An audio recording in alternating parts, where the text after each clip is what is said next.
Yeah, I'm Dr. Matthew Freer. I'm a consultant anaesthetist. I've been working in NHS Scotland probably for 20 years, as a consultant anaesthetist for approximately 10 years.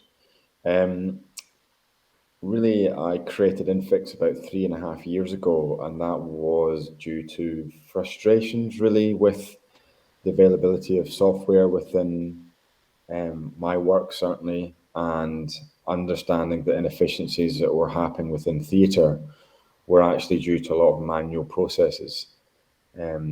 So we also didn't use enough data that was available to us. So I collaborated very early on with National Service Scotland. We have collated a lot of data to use to increase efficiency levels within the NHS. And it was clear that we didn't have the resources internally to do this. So I created Infix.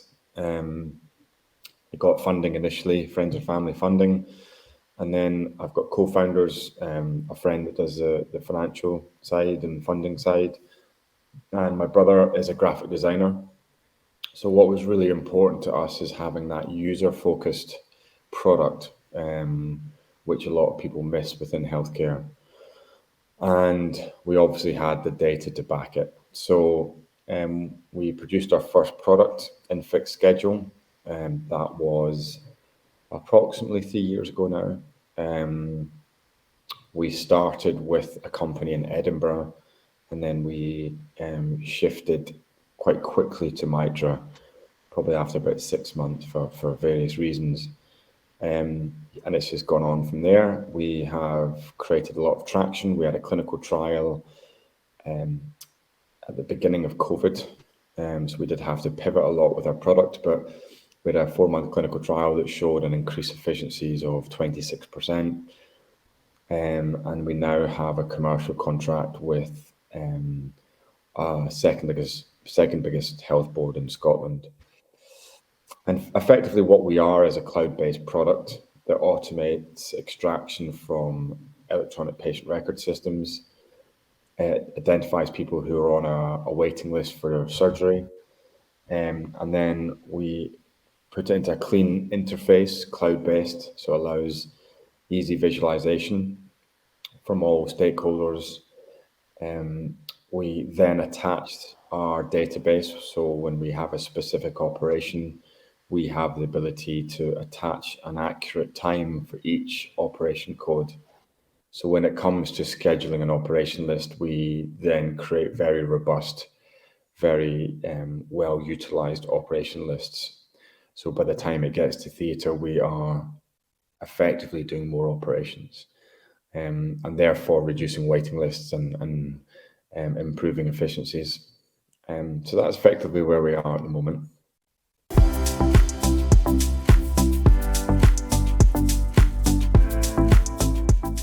So Mitra was recommended by one of our non-exec board members at the time, Ross Hallworth. We were looking, really, the company we had was quite a small company in Scotland, development company. They were very good. They developed a very good prototype, but they didn't have the experience with the compliance really that we required for healthcare data. So we really wanted a company that understood the complexities of handling that kind of data. Cyber Essential Plus, ISO accreditations really were minimal. So we had a criteria really, and we looked at a couple of different development houses. Met a shop very early on, and some of his team members, and it was just very clear they were very knowledgeable about healthcare and data and building products. They've built healthcare products themselves, so that was a real big plus for us. They had quite a lot of challenges from us because they weren't involved in that discovery period where you're discovering the concept, developing the concept to prototype, and that's quite an important part of the journey.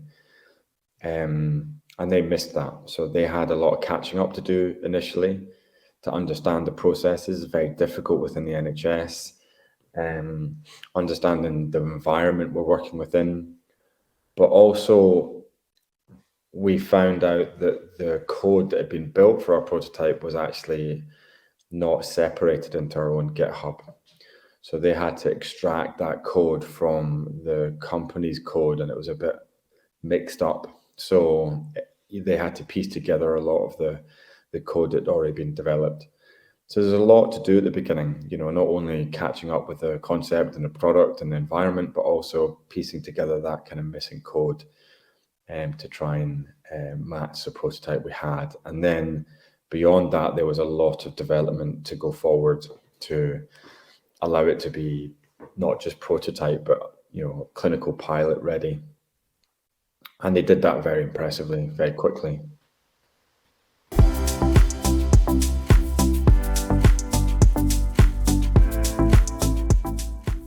Well, they just put together a very good team very quickly.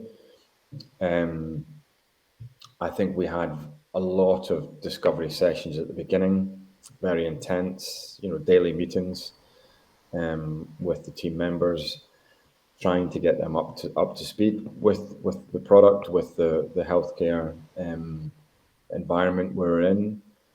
And they picked up it really quickly, to be fair to the team. It didn't seem like hard work to do that. They obviously clearly very good developers. We have an interim CTO who was very impressed with the skill base that we had, and the mix, really, the front and back end developers. The architect at that time was Narosh, who was amazing, absolutely amazing, incredible lead architect. And the support for Shock as well was great. He really supported it from top down. We felt he had knowledge and engagement with us as a client, which is important to me. And they took our prototype, pieced it back together effectively, and then put a lot of very impressive enhancements onto the product.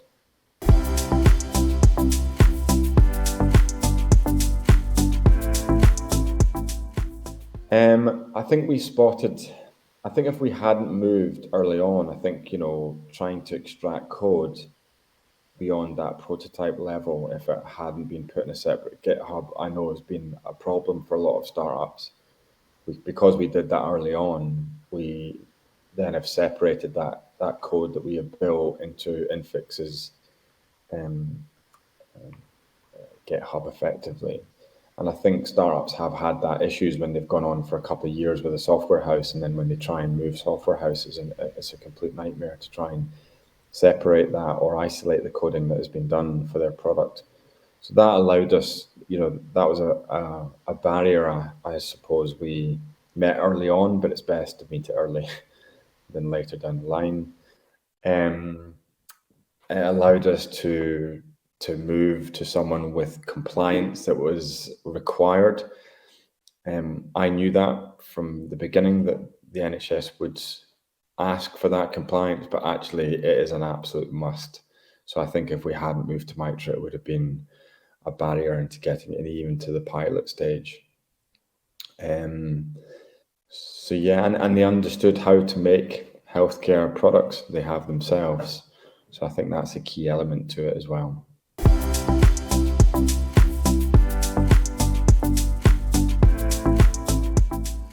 I think as I said, from top down, having that, you sometimes meet companies, you speak to kind of the founder or the owner and some of the top level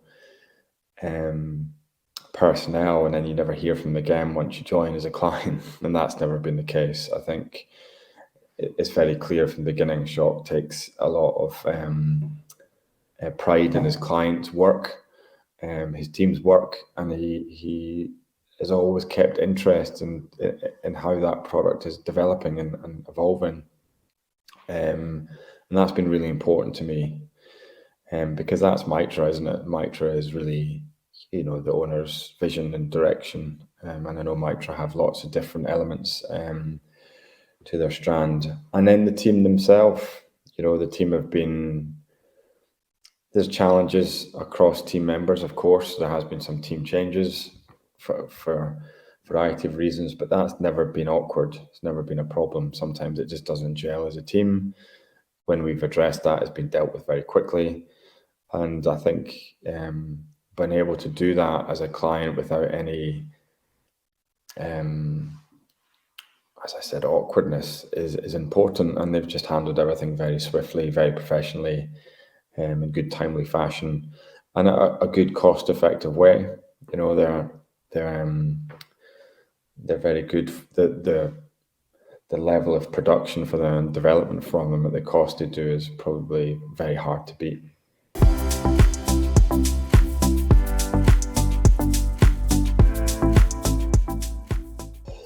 Well, yeah, I've spoken about Ashok. Shireen has been great as a business manager for us. He's probably put up with a lot of pivoting, which is probably quite difficult.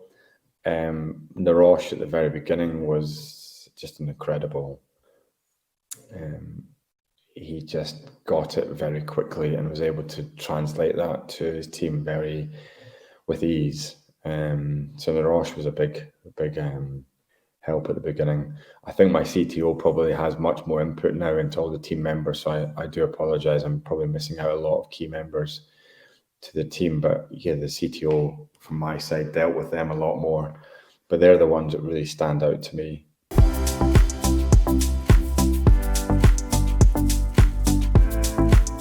Yeah, I think, to be honest, you always try and plan for future changes as a company, and look to, if you change direction, would you change your structure in any way? And I don't ever see Mitra not being part of Infix. I think we are a company that are, we might bring some internal developers in place, but we'll always have a software house we outsource to, and I never see Mitra being not part of that journey with us. So I kind of see a long-term journey with them, which is really important. They feel like part of Infix in a way.